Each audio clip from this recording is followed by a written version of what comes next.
Status kewarganegaraan Mas Hilgers, bek timnas Indonesia yang kini membela FC Twente, menjadi sorotan setelah media Belanda mengungkap fakta yang memunculkan tanda tanya besar.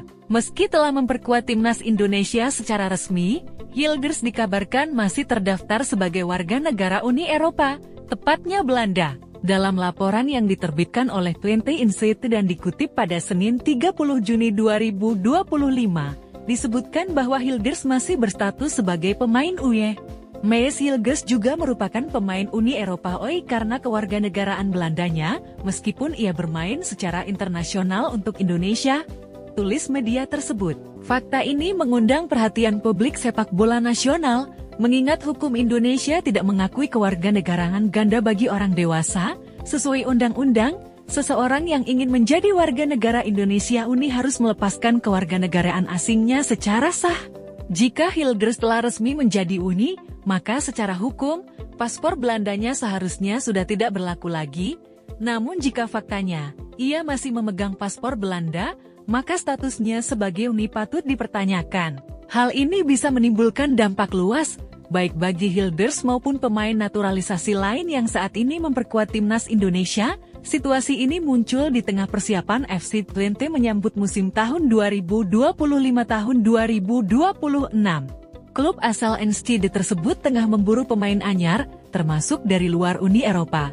Namun, regulasi Liga Belanda mengharuskan klub untuk mematuhi standar ketat untuk mendatangkan pemain non-UE, termasuk standar gaji minimum yang tinggi.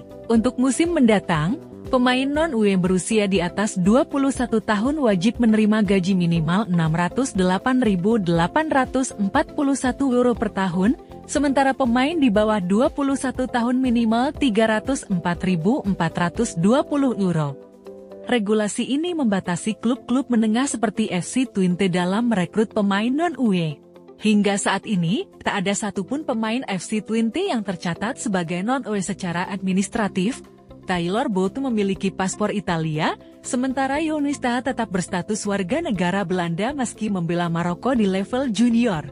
Mas Hilgers, sebagaimana dilaporkan Twente Insight, masih dicatat sebagai pemain UE karena masih memegang paspor Belanda. Hal ini menjadi sorotan mengingat Hilgers telah resmi memperkuat timnas Indonesia. Dalam kerangka hukum Indonesia, seharusnya paspor Belanda Hilgers sudah dilepaskan pada saat proses naturalisasi. Namun jika itu belum terjadi, maka status kewarganegaraannya pun dipenuhi tanda tanya. Laporan ini secara tidak langsung membuka pertanyaan yang sama untuk pemain naturalisasi lainnya di tubuh timnas Indonesia. Transparansi dan kepatuhan hukum jadi hal yang penting untuk dipastikan agar keabsahan status mereka tidak dipertanyakan di masa depan.